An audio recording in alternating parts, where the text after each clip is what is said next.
नमस्कार। शिक्षक भर्ती की तैयारी करने वाले सभी साथियों का स्वागत करता है द मास्टर, आपका अपना यूट्यूब चैनल। मैं अवनीश दुबे आपके सामने प्रीवियस ईयर में आए टेट के एक पेपर से 30 क्वेश्चन के हिंदी का सेट लेकर आपके सामने उपस्थित हुआ हूं। तो चलिए हम और आप मिलकर ये 30 क्वेश्चन के सेट करते हैं और देखते हैं कि आप इन 30 क्वेश्चन में से कितने क्वेश्चन सही कर पाते हैं। तो चलिए पहले क्वेश्चन पे चलते हैं। पहला क्वेश्चन है, प्रयोजन का समानार्थी शब्द नहीं है। 4 ऑप्शन दिए गए हैं, हेतु, लक्ष्य, उद्देश्य और नियोजन। तो प्रयोजन का अर्थ होता है उद्देश्य, यानी कि आपका मतलब क्या है, आपका अभिप्राय क्या है किसी चीज से, आपका मकसद क्या है। तो इसमें जो पहला ऑप्शन है हेतु, ये भी इसका समानार्थी शब्द है, लक्ष्य भी इसका समानार्थी शब्द है, उद्देश्य भी इसका समानार्थी शब्द है।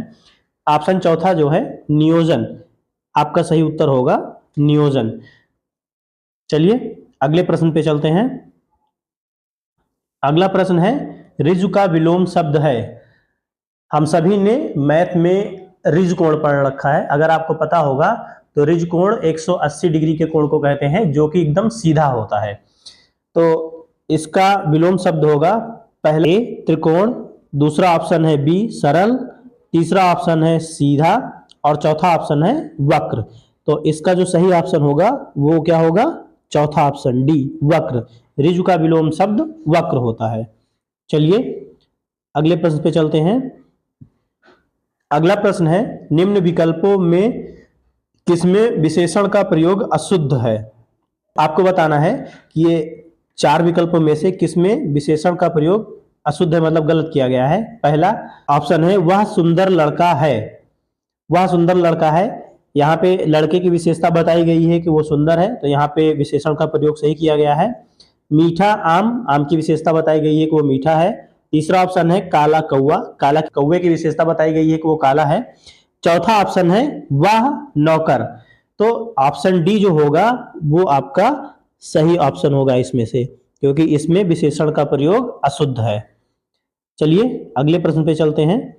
अगला प्रश्न है, आप भला तो जग भला, इसमें सर्वनाम का कौन सा भेद है। हमारे आने वाले टॉपिक में आपको संज्ञा, सर्वनाम, मतलब आपके सिलेबस में जितने भी टॉपिक हैं उन सभी के डिटेल वीडियो इसी यूट्यूब चैनल पे मिल जाएंगे। तो आप हमसे जुड़े रहिए और इस चैनल को सब्सक्राइब कर लीजिए और बेल आइकन दबा के रखिए, जिससे आपको जब वो वीडियोस अपलोड हो तो उसके नोटिफिकेशन आपको मिल जाए।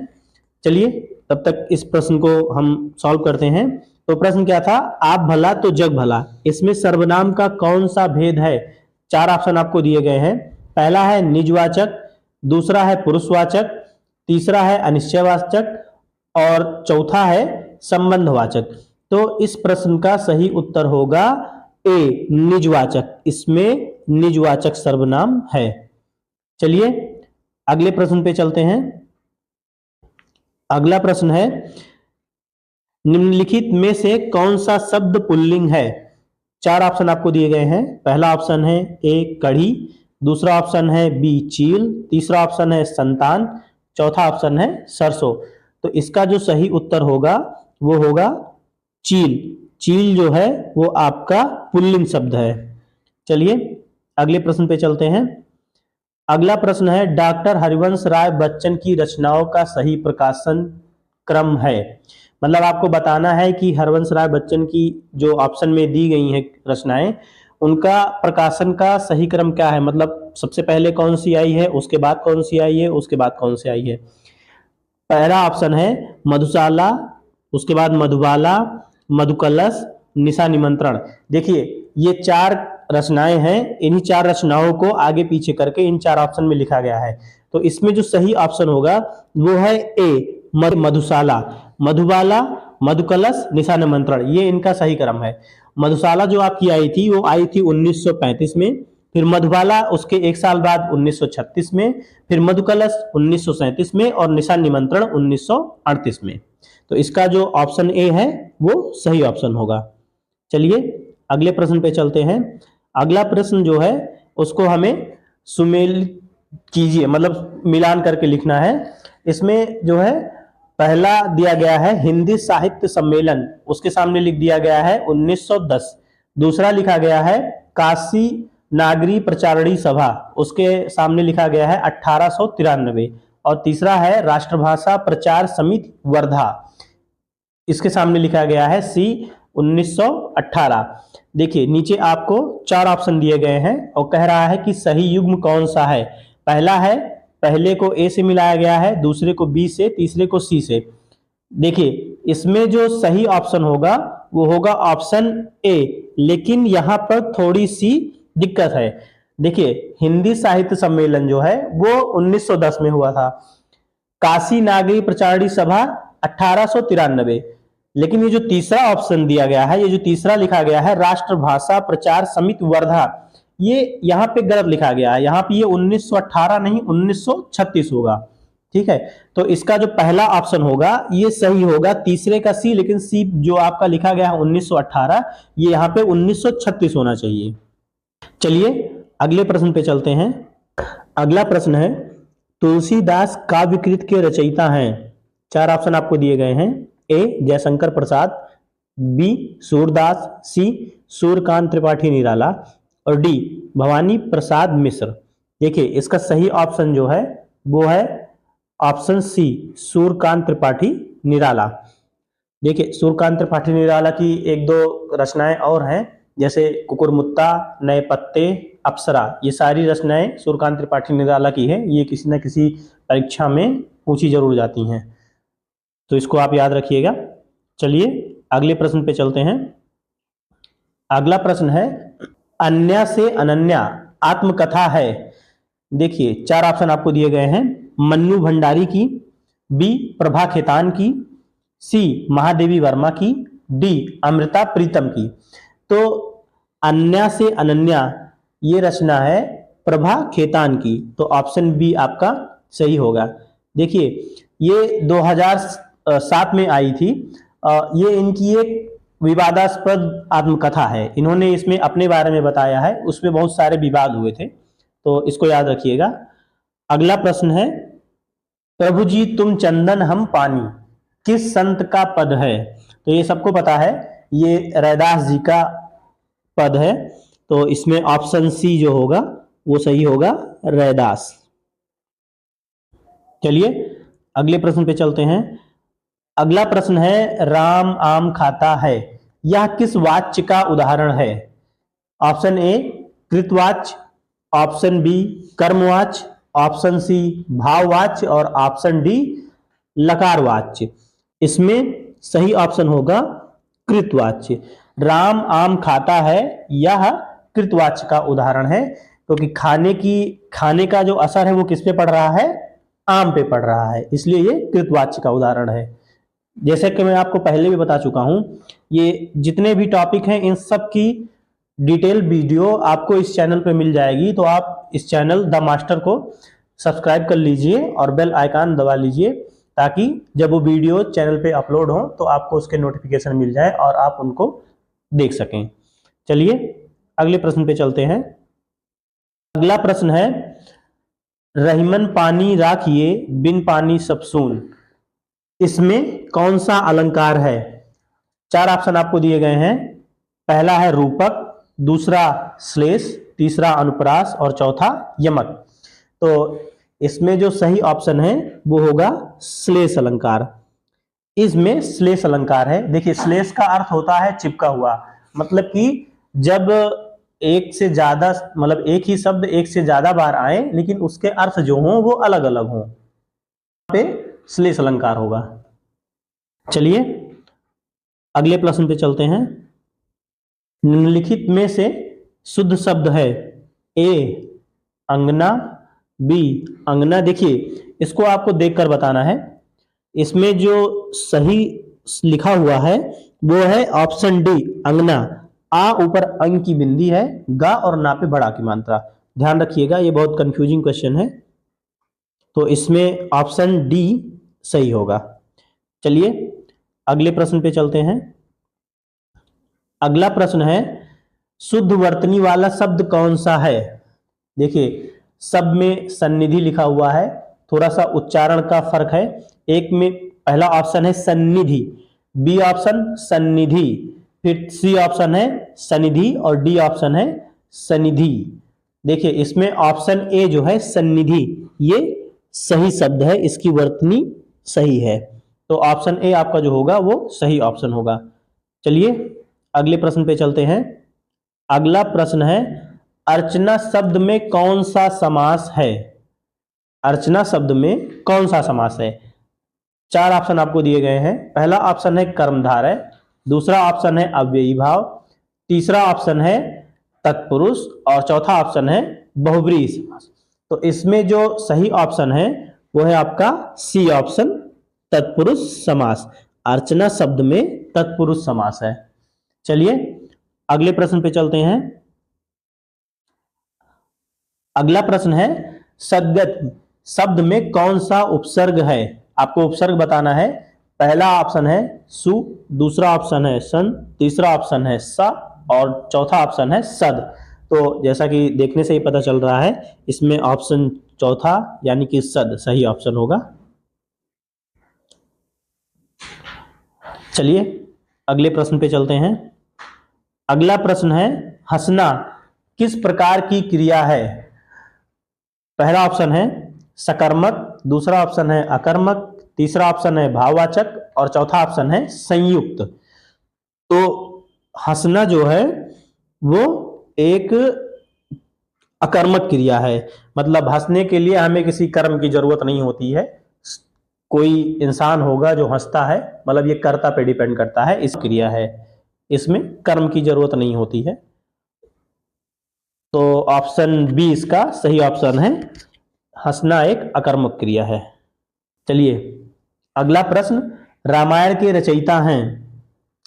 चार ऑप्शन दिए गए हैं। Option A Vedvyas, option B Tulsidas, option C Valmiki और ऑप्शन डी सूरदास। तो ये इस प्रश्न का उत्तर तो सबको पता होना चाहिए भैया। इसका सही ऑप्शन है सी वाल्मीकि। रामायण के रचयिता वाल्मीकि जी हैं, तो इसका ऑप्शन सी जो होगा वो सही होगा। चलिए अगले प्रश्न पे चलते हैं। अगला प्रश्न है, गया, राम घर गया किस प्रकार की क्रिया है? मतलब कि यहां पर राम घर गया में गया किस प्रकार की क्रिया है? चार ऑप्शन आपको दिए गए हैं। पहला ऑप्शन है सहायक, दूसरा ऑप्शन है मुख्य क्रिया, तीसरा ऑप्शन है संयुक्त क्रिया और डी चौथा ऑप्शन है भाववाचक क्रिया। तो देखिए गया जो है यहाँ पे वो मुख्य क्रिया है, इसमें बी सही होगा, मुख्य क्रिया। चलिए अगले प्रश्न पे चलते हैं। अगला प्रश्न है, नाच न जाने आंगन टेढ़ा किसका उदाहरण है? मतलब ऑप्शन ए इसमें कह रहा है ये कहावत है, बी मुहावरा है, सी लोकोक्ति है और डी अलंकार है। तो नाच न जाने आंगन टेढ़ा ये एक लोकोक्ति है, तो इसमें ऑप्शन सी सही होगा। चलिए अगले प्रश्न पे चलते हैं। सरल का विलोम है, पहले कठिन, दूसरा है सरलता, तीसरा मंद और चौथा सीधा। तो इसमें जो सही ऑप्शन है वो कठिन है ये। चलिए अगले प्रश्न पे चलते हैं। अगला प्रश्न है, फूल का पर्यायवाची है। चार ऑप्शन है, पहला पुष्प, दूसरा दल, तीसरा पत्र, चौथा मूल। तो फूल का पर्यायवाची क्या है? पुष्प। इसका ऑप्शन ए सही है। चलिए अगले प्रश्न पे चलते हैं। अगला प्रश्न है, विद्या धन से बढ़कर है इस वाक्य में कौन सा अलंकार है? तो चार ऑप्शन आपको दिए गए हैं। पहला ऑप्शन है उपमा, दूसरा रूपक, तीसरा अनुप्रास, चौथा विरोधाभास। तो इसमें सही ऑप्शन होगा आपका बी रूपक अलंकार। देखिए अलंकार वाच्य, मतलब हिंदी में जितने भी टॉपिक है जो भी आपके सिलेबस में है, इन सब की डिटेल वीडियो जल्द ही इस चैनल पे एक एक करके अपलोड होगी। तो आप इस चैनल द मास्टर को सब्सक्राइब कर लीजिए और बेल आइकन को दबा लीजिए, ताकि जब वो वीडियो चैनल पर अपलोड हो तो आपको उसका नोटिफिकेशन मिल सके और आप हमसे जुड़े रहें। चलिए अगले प्रश्न पे चलते हैं। अगला प्रश्न है, चंद्रमा का पर्यायवाची है। चंद्रमा का पर्यायवाची है। ऑप्शन ए शशि, ऑप्शन बी दिनकर, ऑप्शन सी आदित्य, ऑप्शन डी रवि।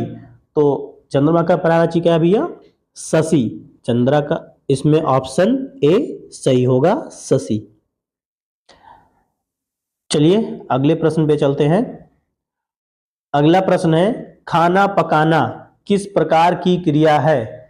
खाना पकाना किस प्रकार की क्रिया है? तो खाना पकाना कौन सी क्रिया भी है? 4 ऑप्शन दिए गए हैं। ए अकर्मक, बी सकर्मक, सी संयुक्त और डी भाववाचक। तो खाना पकाना एक सकर्मक क्रिया है, ऑप्शन बी सही होगा यहाँ पे। चलिए अगले प्रश्न पे चलते हैं। अगला प्रश्न है जल्दी आओ यह किस प्रकार का वाक्य है? ऑप्शन ए है आदेशवाचक, ऑप्शन बी प्रश्नवाचक, ऑप्शन सी नकारात्मक और ऑप्शन डी विधिवाचक। तो जल्दी आओ एक तरह का आदेशवाचक वाक्य है, इसमें ऑप्शन ए सही होगा, आदेशवाचक। चलिए अगले प्रश्न पे चलते हैं। अगला प्रश्न है जल का तत्सम रूप कौन सा है? जल का तत्सम रूप कौन सा है? 4 ऑप्शन दिए गए हैं। ए पानी, बी वायु, सी नीर और डी उपरोक्त सभी। तो जल का तत्सम ये सभी हैं, पानी, वार, नीर, ये सभी तत्सम है जल के। तो इसमें जो ऑप्शन डी है उपरोक्त सभी, ये सही होगा, ऑप्शन डी। अगला प्रश्न है सूरजमुखी शब्द में कौन सा समास है? ऑप्शन ए अव्ययी भाव, ऑप्शन बी कर्मधारय, ऑप्शन सी बहुब्रीहि और ऑप्शन डी द्वंद्व। तो इसका सही उत्तर होगा ऑप्शन बी कर्मधारय। सूरजमुखी में कौन सा समास है? कर्मधारय, ऑप्शन बी। चलिए अगले प्रश्न पे चलते हैं। अगला प्रश्न है उसकी बोली में मिठास है, इसमें प्रयुक्त अलंकार है। 4 ऑप्शन आपको दिए गए हैं। पहला ऑप्शन है उपमा, दूसरा रूपक, तीसरा अनुप्रास और चौथा व्यक्तिकरण। तो इसमें ऑप्शन बी सही होगा, उसकी बोली में मिठास है, इसमें रूपक अलंकार है, ऑप्शन बी। चलिए अगले प्रश्न पे चलते हैं। अगला और आखिरी प्रश्न है वह हर काम सोच समझकर करता है, इसमें सोच समझकर शब्द है, बताना है आपको।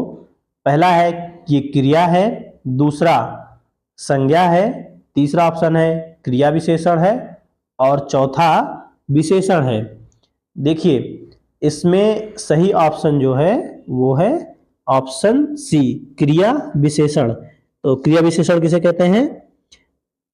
ऐसे शब्द जो क्रिया की विशेषता बताते हों।